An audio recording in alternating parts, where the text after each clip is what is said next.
So where we were, this B point, no? I think we were on this B point. So B has the highest returns. देखो returns की जो ये expected वाली जो medium range की line दिख रही है ना आपको, ये एक्सपेक्टेड रिटर्न्स उससे कहीं ज़्यादा ऊपर है, और रिस्क कितना है, मीडियम, मतलब lower expected risk with higher returns. So सबसे ज़्यादा फीजिबल सेट ऑफ पोर्टफोलियो कौन सा है, B. Is it clear everybody? इसको कहते हैं फीजिबल सेट ऑफ पोर्टफोलियो. ये क्लियर हुआ सबको? Yes, ma'am. बस आपको जो मैंने एक्सप्लेन किया ना, A point, A with A D C E F, so उसकी एक्सप्लेनेशन आपको नीचे मिलेगी, whatever I explain. And our feasible set of portfolio is B, so that is written here. नीचे एक्सप्लेनेशन में वो ही लिखा हुआ है. So next our concept is Markowitz model.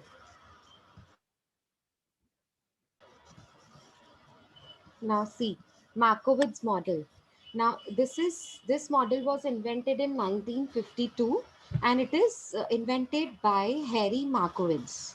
ये उनके नाम से ही ये मॉडल बनाया गया, हैरी मार्कोविट्ज. ये ना आपके एमसीक्यूज में पूछ सकते हैं, so you have to be very cautious about his name, Harry Markowitz. ये मॉडल कब बना था, year will not be asked of course, but yes his name will be asked in MCQs at all, if at all हमारे MCQs type के questions आएंगे तो. ठीक है. So Harry Markowitz put forward this model in 1952. अब उन्होंने इस model में क्या बताया, सबसे जो एफिशिएंट पोर्टफोलियो होता है ना उसको कैसे सिलेक्ट करना चाहिए, ये मॉडल में डिस्कस किया गया है. देखो अब यहाँ पर है ना, ये बता रहे, देखो H M, Harry Markowitz, H M model means Harry Markowitz model is also called as mean variance model. Mean variance, आपने ना स्टैटिस्टिक्स में मीन मीडियन मोड ऑलरेडी पढ़ा है. सो मीन इज, आपको समझता होगा, मीन इज एवरेज. हमेशा याद रखो, मीन का मतलब आपको नंदिनी मैडम ने समझाया होगा, mean means average. So average variance, variance का मतलब होता है difference, the difference between two is known as variance. So यहाँ पे मीन वेरिएंस मॉडल को ज्यादा सपोर्ट करता है ये एच एम मॉडल. ठीक है, मतलब इनका पूरा मॉडल है ना मीन वेरिएंस को सपोर्ट करता है, मीन वेरिएंस के बारे में बात करता है. अब मीन वेरिएंस का मतलब ही यही होता है, मीन का मतलब एवरेज, एवरेज रिटर्न्स, मुझे कितने रिटर्न्स चाहिए, वो उसको कहते हैं एक्सपेक्टेड रिटर्न्स, एवरेज रिटर्न्स. और वेरिएंस का मतलब होता है डिफरेंस, जितना ज्यादा डिफरेंस उतना स्टैंडर्ड डेविएशन, मतलब रिस्क ज्यादा, और जितना वेरिएंस कम उतना स्टैंडर्ड डेविएशन मतलब risk also will be lower. ठीक है. So H M model speaks about various portfolios carrying different measurements of risk and measurements of standard deviation. Is it clear everybody? Basic clear हुआ कि किसके बारे में बात करते हैं. ठीक है, मतलब वो कहते हैं कि इसमें ना कुछ अजम्पशंस भी लेनी पड़ती है, इस मॉडल को कुछ अजम्पशंस के जरिए बनाया गया. क्या अजम्पशंस है, risk of a portfolio is based on variability of returns from said portfolio. मतलब एक पर्टिकुलर पोर्टफोलियो को मैं दूसरे पर्टिकुलर पोर्टफोलियो से कैसे अलग कर सकती हूँ, based on it's risk and returns. मतलब किसका रिस्क ज्यादा और किसका कम है, और उसके हिसाब से कितने मुझे एवरेज रिटर्न्स किस में ज्यादा मिल रहे हैं. ठीक है, पहला ये. दूसरा, इन्वेस्टर इज रिस्क एवर्स, मतलब इस एचएम मॉडल ने पहले ही बता दिया that my investor is risk averse. Now I have already explained you in chapter number 1 which type of investors are known as risk averse and which type of Yes, ma'am. investors, yes, which type of investors are known as risk takers. So who are risk takers? The person who has I mean it, he has more appetite to accept the risk is known as risk taker, but the one who has less appetite to accept the risk will become risk averse. ठीक है. तो यहाँ पे क्या बता रहे हैं, assumption ले लिया पहले से इस मॉडल में कि जो हमारे इन्वेस्टर्स होंगे वो रिस्क एवर्स होंगे, मींस उनका एपेटाइट रिस्क को लेकर कम है, ठीक है ना। Next is investor prefers to increase consumption. अभी हमने ये क्या अजम्पशन ले लिया, इंक्रीज कंजम्पशन मतलब every year or you can say every 6 months or according to market conditions, whatever the situation is, हमारे जो expectations है ना वो increase होते हैं returns को लेके. So he is informing you about consumption means returns. मतलब जो हमारे consumptions हैं वो बढ़ते रहेंगे, increase होते रहेंगे. The investor's utility function is concave. अभी concave का देखो, एक convex होता है, हम जब डायग्रामेटिकली जब हम बनाते हैं ना तो एक कर्व होता है जिसको बोलते हैं कॉन्वेक्स. अभी देखो मैं ना बना नहीं सकती उसको, कॉन्केव नहीं समझते आपको, वो मिरर टाइप. एक मिनट देखो, मैं आपको वर्ड डॉक्यूमेंट पे बना के बताती हूँ.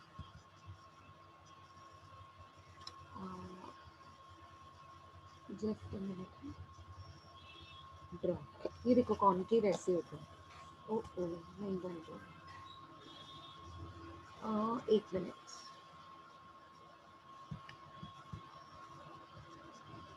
व्हाइट बोर्ड पे मैं आपको बना के दिखा सकती हूँ. जस्ट अ मिनट, ठीक है. अभी ये देखो, दिख रहा है व्हाइट बोर्ड, विजिबल है सबको, व्हाइट बोर्ड है सामने. ये देखो कॉनकेव कैसे होता है, कॉनकेव ऐसे होता है ना. कॉन्वेक्स कैसे होता है, कॉन्वेक्स ऐसे होता है ना. किसी पॉइंट को टच करके जब भी वो निकले ना तब उसको कहते हैं कॉन्वेक्स. कॉनकेव कैसे होता है, टच नहीं होता है, वो कर्व बनाकर निकल जाते हैं. समझा कि नहीं, या तो वो आउटवर्ड भी हो सकता है या तो वो इनवर्ड भी हो सकता है. समझ में आ रहा है. Yes, ma'am. ठीक है. So I was just trying to explain you concave कैसे होता है, ठीक है ना. Just a minute, let me come to the या.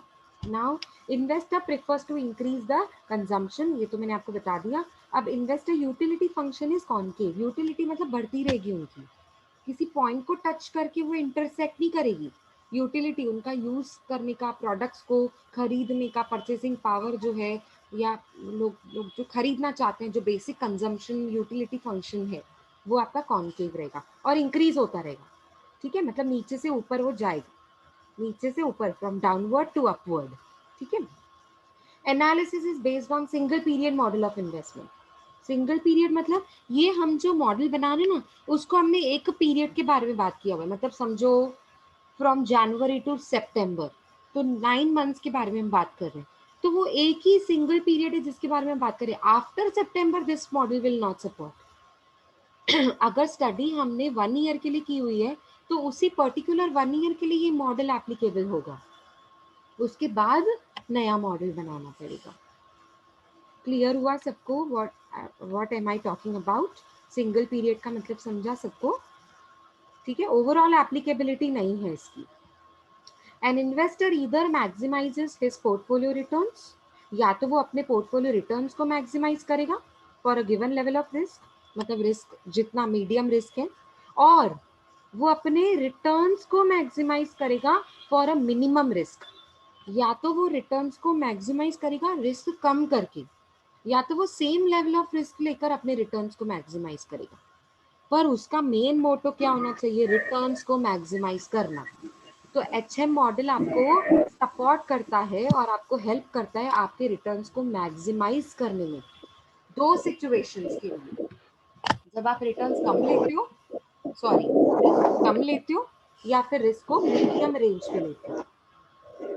Is it clear now. Markowitz model का थोड़ा आइडिया आया क्या है ये, Yes, ma'am. है ना. तो मार्कोविट्ज मॉडल में भी एक बहुत इंपॉर्टेंट कॉन्सेप्ट है. एक्चुअली तो दो हैं. सबसे पहला determination of set of efficient portfolio. मतलब अगर आपको रिटर्न्स मैक्सिमाइज करने हैं at a given level of risk, या फिर रिटर्न्स मैक्सिमाइज करने हैं at a minimum level of risk, दोनों सिचुएशन में आपको रिटर्न्स तो मैक्सिमाइज ही करने हैं. तो आपको क्या सिलेक्ट करना होगा, इनएफिशिएंट पोर्टफोलियो की एफिशिएंट पोर्टफोलियो. Efficient portfolio. तो सबसे पहला स्टेप तो आपका यही होगा ना, to determine a set of efficient portfolio, कि मेरे पास कौन कौन से ऐसे सेट्स हैं पोर्टफोलियोज के जो एफिशिएंटली प्ले कर रहे हैं मेरे लिए, ठीक है।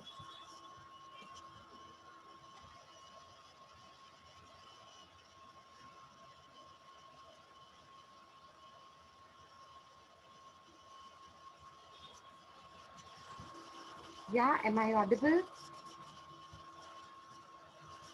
Yes, am I audible? Guys, am I audible?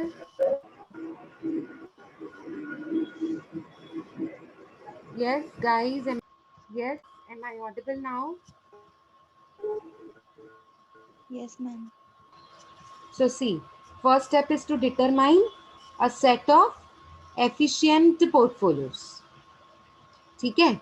Second, selection of best portfolio out of the efficient portfolios. Now, efficient portfolios can be 2 or more than 2.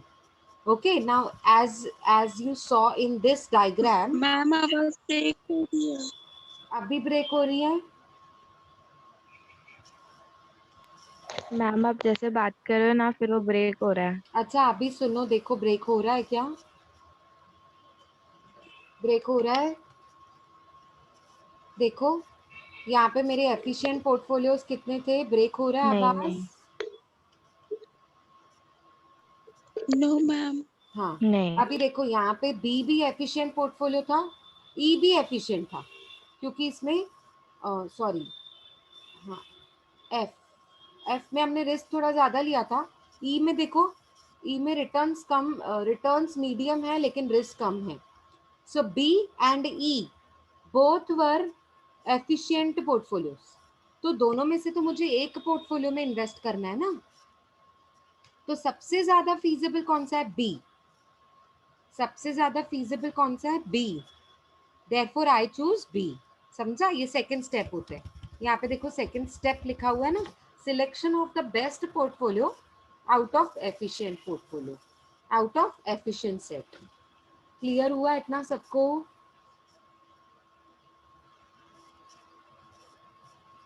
Yes, is it clear? आपने उतना समझाया ना, वो उसमें पूरा आवाज आपका ब्रेक हो गया था मैम, पूरा उतना आवाज. Okay.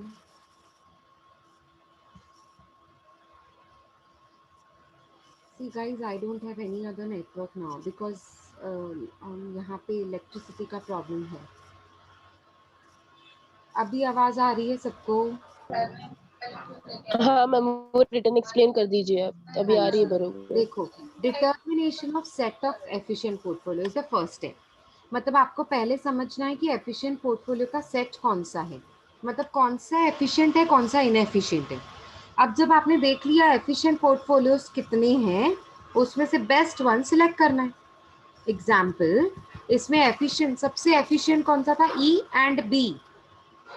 To were there no. E में भी रिटर्न्स अच्छे हैं, बी में भी रिटर्न्स अच्छे हैं. ठीक है.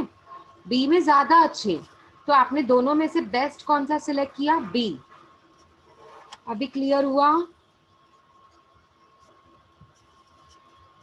Is it now clear?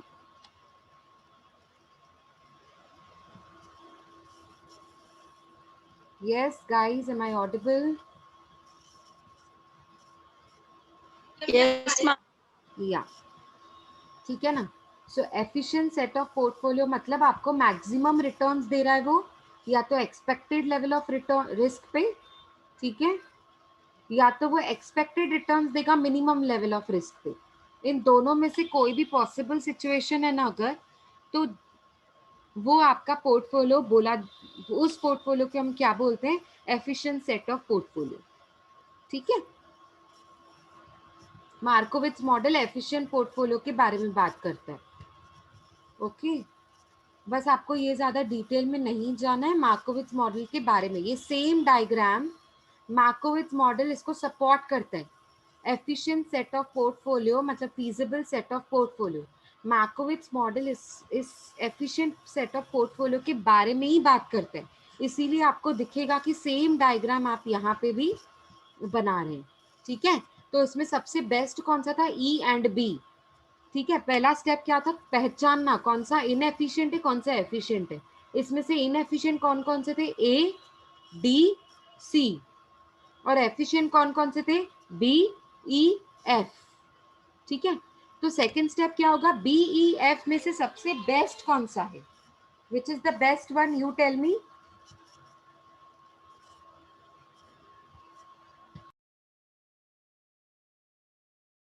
So tell me which one is the best one? B, E, F। तीनों में से बेस्ट कौन सा है? B, है ना? सबसे बेस्ट कौन सा है? B हुआ ना? Yes, am I audible? आवाज आ रही है सबको? No, ma'am, you are not audible. देखो, हम इसके बारे में बात कर रहे थे ना मार्कोविट्ज मॉडल के लिए। तो मार्कोविट्ज मॉडल में 2 स्टेप्स होते हैं ना, to determine the set of efficient portfolio. तो पहले ये तो पता लगा लो कि इसमें से कौन सा एफिशिएंट है, कौन सा इनएफिशिएंट है। इनएफिशिएंट कौन कौन सा है? ए, डी, सी, जिनके उतने रिटर्न्स भी नहीं है जितना जितना होने चाहिए। मीडियम रिटर्न्स भी नहीं दे रही हमें। अच्छा, तो एफिशिएंट कौन कौन से? बी, ई, एफ, जिनके एटलीस्ट मीडियम रिटर्न्स है या रिटर्न्स मीडियम से ज्यादा है। ठीक है, पहला स्टेप पहचानना कि कौन सा इनएफिशिएंट है, कौन सा एफिशिएंट है। अब एफिशिएंट सेट में ना 3 है, बी, ई, एफ। अब उसमें से भी बेस्ट कौन सा है? That is second step. सबसे बेस्ट कौन सा है? बी। सबसे बेस्ट हमारा कौन सा सेट ऑफ पोर्टफोलियो है? बी। B, very good. तो मुझे जो बी, मार्कोविट्ज, यस, जो मार्कोविट्ज मॉडल है ना, वो इसी के बारे में बात करता है, to select the feasible set of portfolio. इसीलिए आप ये डायग्राम यहाँ पे रिपीटेशन में देखोगे। ऊपर भी ये डायग्राम था और यहाँ मार्कोविट्ज मॉडल में भी सेम डायग्राम दिया हुआ है। ये देखो, ये ऊपर भी हमने देखा था और अभी मार्कोविट्ज मॉडल जब हमने स्टार्ट किया ना, तो वो एफिशिएंट के बारे में बात करता है, एफिशिएंट पोर्टफोलियो क्या है। इसीलिए ये डायग्राम उसने सेम वापस रिपीट किया है। आया समझ में? First step is to determine which is inefficient portfolio, which is efficient portfolio. अभी एफिशिएंट पोर्टफोलियो में तो एक से ज्यादा भी हो सकते हैं, 2 भी हो सकते हैं, 4 भी हो सकते हैं।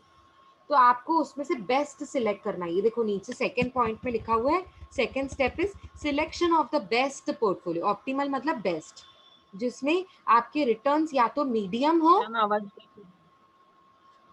जिसमें आपके रिटर्न्स मीडियम हो। आवाज आ रही है? ऑप्टिमल पोर्टफोलियो कौन सा होता है? Yes ma'am. ऑप्टिमल पोर्टफोलियो कौन सा होता है? जिसमें आपका रिटर्न्स मीडियम हो और रिस्क मीडियम हो और रिटर्न ज्यादा हो, या तो रिटर्न्स मीडियम हो और रिस्क कम हो। इन दोनों सिचुएशन में से जो सिचुएशन इन दोनों में से एग्जिस्ट करती है ना, उस पोर्टफोलियो को बोलते हैं optimal portfolio. Is it now clear? और वो ही हमें सिलेक्ट करना होता है। Yes ma'am. या ठीक है, this is all about Markowitz model. I hope you understand Markowitz model. Yes ma'am. बस इतना ज़्यादा डिटेल में नहीं जाना है, लेकिन हाँ, जो मैंने आपको एक्सप्लेन किया ना, वो ज़रूर आप ध्यान दीजिए। ठीक है, अब ये जो मार्कोविट्ज मॉडल है ना, इसमें से फिर 2 मॉडल्स बन के निकले। सिंप्लीफिकेशन करने के लिए इसमें ना हम लोगों ने इंडेक्स डाल दिया, इंडेक्स। ठीक है, अब है ना 2 मॉडल्स और है जो आपको समझने हैं। सबसे पहला है सिंगल इंडेक्स मॉडल और दूसरा है मल्टी इंडेक्स मॉडल। आवाज क्लियर है सबको? Yes ma'am. वेट, हाँ वेट।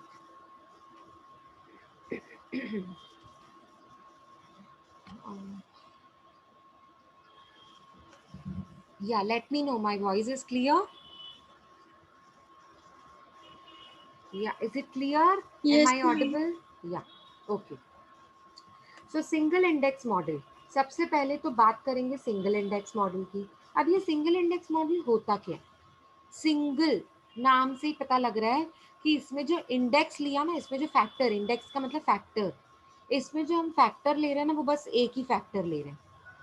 एक फैक्टर की वजह से मेरे मॉडल पे, मेरे सिक्योरिटीज पे, मेरे पोर्टफोलियो पे, मेरे रिटर्न्स पे क्या फर्क पड़ रहा है, क्या अफेक्ट हो रहा है उसका, उसको बोलते हैं सिंगल इंडेक्स मॉडल। तो यहाँ पे कौन सा एक फैक्टर मैंने लिया, मार्केट। यहाँ पे मैंने कौन सा फैक्टर लिया है, सिर्फ और सिर्फ मार्केट। अगर मार्केट में रोल अच्छा प्ले हो रहा है तो ऊपर जाएगा, आपका शेयर प्राइस ऊपर जाएगा। अगर मार्केट की वजह से कुछ फ्लक्चुएशंस हो रही है, रिस्क बढ़ रहा है, तो आपका शेयर प्राइस नीचे जाएगा। समझ में आ रहा है हाँ या नहीं? Yes ma'am. हाँ, देखो अभी मैं बताती हूँ आपको। The basic notion means rule underlying the single index model is that all the stocks are affected by the movement in stock market। मतलब मेरा जो स्टॉक है, मेरा जो सिक्योरिटी है, मेरे जो शेयर्स हैं, डिबेंचर्स हैं, बॉन्ड्स हैं, जिसमें मैंने इन्वेस्टमेंट की हुई है, उसकी मूवमेंट में इफेक्ट आना किसकी वजह से, स्टॉक मार्केट की वजह से। अगर मार्केट अच्छा प्ले हो रहा है तो मेरा शेयर प्राइस ऊपर जाएगा, मूव्स अप। अगर मेरा मार्केट अच्छा रोल नहीं प्ले कर रहा है तो market goes down, then the prices of the shares will also be declining. आया समझ में? क्लियर हुआ? Yes ma'am. मतलब ये कौन से रिलेशन की बात कर रहा है, सिक्योरिटीज एंड मार्केट। मतलब यहाँ पे जो मार्केट है ना, वो हमारा फैक्टर इंपॉर्टेंट है। अगर मार्केट ऊपर जाएगा तो सिक्योरिटी का शेयर प्राइस बढ़ेगा, अगर मार्केट नीचे गया तो सिक्योरिटीज का शेयर प्राइस नीचे जाएगा। ये होता है single index model. Multi index model क्या होता है, मल्टी इंडेक्स मॉडल, ये देखो नेक्स्ट है हमारा मल्टी इंडेक्स मॉडल। लास्ट हमारा थ्योरी पॉइंट्स में लास्ट है हमारा मल्टी इंडेक्स मॉडल। अब नाम से ही समझ में आ रहा है, सिंगल नहीं, मल्टी। मल्टी मतलब बहुत, टू मैनी, सो मैनी। ठीक है। अब मैं बात कर रही हूँ अपने सिक्योरिटीज के बारे में, अपनी इन्वेस्टमेंट्स के बारे में, अपने पोर्टफोलियो के बारे में। जब मेरी सिक्योरिटीज का मुझे शेयर प्राइस चेक करना हो, ऊपर जा रहे हैं, नीचे जा रहे हैं, और क्यों जा रहे हैं, किस रीजन की वजह से हो रहा है ये, उसके रीजंस बहुत हो सकते हैं। मल्टी इंडेक्स मॉडल बोलता है सिर्फ मार्केट ही रीजन नहीं हो सकता है, लेकिन एक्स्ट्रा मार्केट फैक्टर्स भी हो सकते हैं, जिसकी वजह से मेरी सिक्योरिटीज का प्राइस या तो बढ़ सकता है या तो कम हो सकता है। अब ये एक्स्ट्रा मार्केट फैक्टर्स कौन कौन से हो सकते हैं, जैसे एग्जाम्पल ले लो, हमारी कंट्री में इन्फ्लेशन आ गया, महंगाई बढ़ गई, डीमोनेटाइजेशन आ गया था, है ना, इकोनॉमिक ग्रोथ हो गई, या फिर रिसेशन आ गया, जॉब्स नहीं मिल रहे हैं किसी को, पावर्टी बढ़ गई, इंटरेस्ट रेट्स फ्लक्चुएट हो रहे हैं, फॉरेन एक्सचेंज रेट्स फ्लक्चुएट हो रहे हैं। ये सब रीजंस की वजह से भी तो हमारी सिक्योरिटीज पे फर्क पड़ता है कि नहीं पड़ता है, इन्वेस्टमेंट पे फर्क पड़ता है कि नहीं पड़ता है। डिमोनेटाइजेशन आ गया था जब, अभी जैसे देखो पेंडेमिक आ गया, ग्लोबल पेंडेमिक आ गया था ना, तो पूरी दुनिया भर में ये प्रॉब्लम आ गई थी। ऑफ कोर्स अभी भी चल रही है, जैसे ये ग्लोबल पेंडेमिक चल रहा है ना, ग्लोबल लेवल पे इफेक्ट हुआ है ना ये पेंडेमिक का, कोरोना वायरस का। तो उसकी वजह से आप देखोगे कितने देशों में कितना नुकसान हुआ, पूरे दुनिया भर में आप देखोगे there is huge losses incurred in the economies, है ना, डिफरेंट डिफरेंट इकोनॉमीज जो है हमारी कंट्रीज की, तो उस पे इम्पैक्ट पड़ा है ना बहुत ज्यादा। अब एक रीजन की वजह से पेंडेमिक, ऐसे कितने रीजंस हो सकते हैं। अब पेंडेमिक की वजह से मार्केट को इफेक्ट हुआ, कंपनीज के प्रोडक्शन को इफेक्ट हुआ, कंपनीज के सेल्स को इफेक्ट हुआ, प्रॉफिट्स नहीं अर्न कर पाए हैं कंपनीज लॉकडाउन के टाइम पे, तो प्रॉफिट्स ही नहीं थे तो आप कैसे रिटर्न्स दोगे अपने शेयर होल्डर्स को, इसीलिए आपका शेयर प्राइस नीचे चला गया, है ना। तो ये भी तो एक फैक्टर है ना, सिर्फ मार्केट ही कैसे आप बोल सकते हो एक फैक्टर है, जिसकी वजह से मेरी सिक्योरिटीज का शेयर प्राइस बढ़ रहा है, कम हो रहा है, बढ़ रहा है, कम हो रहा है। नहीं, मल्टी इंडेक्स मॉडल बोलते हैं नहीं, सिंगल इंडेक्स मॉडल ज्यादा सक्सेसफुल नहीं होगा। क्यों? क्योंकि वो एक ही फैक्टर को पकड़ के चलता है, सिंगल मॉडल को पकड़ के चलता है, सिंगल फैक्टर को।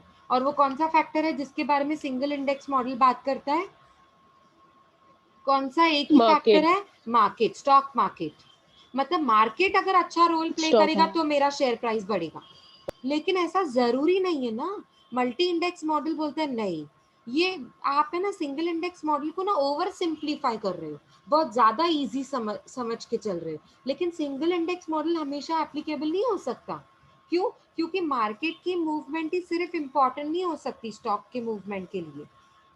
So stocks can be moved not just because of market. It can be moved either upward or downward, also because of extra market factors. वो कुछ भी हो सकता है, फंडामेंटल फैक्टर्स भी हो सकते हैं, इन्फ्लेशन, रियल इकोनॉमिक ग्रोथ, ठीक है, पावर्टी, या फिर अनएम्प्लॉयमेंट बढ़ गई हमारी कंट्री में, ठीक है, या डीमोनेटाइजेशन जैसे आ गया था, ठीक है। तो कुछ भी रीजन हो सकता है, सिर्फ आप उसको ऐसे मत समझ के चलिए कि सिर्फ मार्केट ही एक फैक्टर है, ठीक है। समझ में आया? सबको क्लियर हुआ ये? Yes ma'am. ठीक है। Yes ma'am. मार्कोविट्ज मॉडल में हमने क्या पढ़ा, मैं एक बार शॉर्ट में रिपीट करके बताती हूँ। हमने फीजिबल सेट ऑफ पोर्टफोलियो देख लिया था कि फीजिबल सेट ऑफ पोर्टफोलियो होता क्या है। सबसे सबसे इंपॉर्टेंट होता है फीजिबल सेट ऑफ पोर्टफोलियो को डिटरमाइन करना। मतलब मैंने डिटरमाइन कर लिया बी हमारा सबसे बेस्ट पोर्टफोलियो है, ऑप्टिमल पोर्टफोलियो। अब मार्कोविट्ज मॉडल बात करता है हम दो स्टेप्स के बारे में। मार्कोविट्ज मॉडल बात करता है हाईएस्ट रिटर्न्स के बारे में, रिटर्न्स को मैक्सिमाइज करने के बारे में, लेकिन दो तरीके से, या तो रिस्क को कम कर दो और रिटर्न्स को बढ़ाओ, या तो रिटर्न्स को मिनिमम रखो, सॉरी एक्सपेक्टेड लेवल पे रखो, एक्सपेक्टेड, ज्यादा नहीं बढ़ना चाहिए रिस्क, एक्सपेक्टेड लेवल पे रिस्क रखो और अपने रिटर्न्स को मैक्सिमाइज करो, या फिर रिस्क को मिनिमाइज करके अपने रिटर्न्स को मैक्सिमाइज करो। लेकिन मेन मोटो है मार्कोविट्ज मॉडल का रिटर्न्स को मैक्सिमाइज करना, दो तरीके से, या तो मिनिमम रिस्क लेकर या तो एक्सपेक्टेड लेकर, ठीक है। तो इसमें ना उसने दो स्टेप्स बता दिए आपको। पहला step determination of set of efficient portfolio, कि पहले पहचान तो लो कि आपके पास इतने सारे पोर्टफोलियोज हैं, उसमें से एफिशिएंट कौन सा है, इनएफिशिएंट कौन सा है। अच्छा, जितने एफिशिएंट है, समझो 4-5 एफिशिएंट पोर्टफोलियोज है, उसमें से बेस्ट कौन सा है जिसमें रिटर्न ज्यादा है। तो इन शॉर्ट मार्कोविट्ज मॉडल भी एफिशिएंट पोर्टफोलियो के बारे में बात करते हैं, इसीलिए आपको ये डायग्राम रिपीट किया हुआ मिलेगा। फीजिबल सेट ऑफ पोर्टफोलियो का मतलब ही ये होता है कि आपकी नजर में बहुत सारे पोर्टफोलियोज हैं, ए भी है, बी भी है, सी भी है, डी भी है, ई भी है, एफ भी है। अब पहचान तो लो पहले कि कितने इनएफिशिएंट है, कितने एफिशिएंट है। मैंने देख लिया ए डी सी इनएफिशिएंट है, क्यों? क्योंकि मुझे मिनिमम, सॉरी, एवरेज रिटर्न्स भी नहीं दे रहा है, वो रिटर्न से नीचे है, वो एवरेज रिटर्न्स भी नहीं दे रहा है वो। तो ए डी और सी को तो मैंने अपनी मतलब पोर्टफोलियो से हटा ही दिया, तो बाकी क्या बचा, बी ई एफ। हाँ, ये मुझे एवरेज रिटर्न्स दे रहे हैं बराबर, बी तो मुझे एवरेज रिटर्न से भी ज्यादा दे रहा है। तो मतलब मैंने पहचान लिया मेरे लिए एफिशिएंट क्या क्या है, बी ई एफ। अब बी ई एफ में से सबसे बेस्ट कौन सा है, बी। क्यों? क्योंकि वो ई और एफ की कंपैरिजन से ज्यादा रिटर्न्स अर्न करके दे रहा है एक्सपेक्टेड लेवल ऑफ रिस्क के पॉइंट पे। मतलब रिस्क भी मीडियम है और रिटर्न ज्यादा है, तो ये मेरे लिए सबसे फीजिबल हुआ ना, है ना। तो ऑप्टिमल मेरे लिए कौन सा हुआ, सेकंड स्टेप हमको बोलता है कि ऑप्टिमल सिलेक्ट करो, ऑप्टिमल मतलब बेस्ट। तो बी एफ में से बेस्ट है हमारा बी। तो मार्कोविट्ज मॉडल इसके बारे में बात करता है। आया समझ में? क्लियर हुआ? उसके बाद हमने पढ़ा सिंगल इंडेक्स मॉडल, जो सिर्फ मार्केट की वजह से स्टॉक पे क्या इफेक्ट होता है उसके बारे में बात करता है। और मल्टी इंडेक्स मॉडल किसके बारे में बात करता है, सिर्फ मार्केट ही cannot be the reason, extra market factors भी हो सकते हैं जिसकी वजह से मेरे शेयर प्राइस पे इफेक्ट आ सकता है। क्लियर हुआ सबको? Yes or no? Is it clear now? हम लोग है ना अभी 5 मिनट्स की ब्रेक के बाद ज्वाइन करेंगे, ठीक है गाइज? Am I Audible?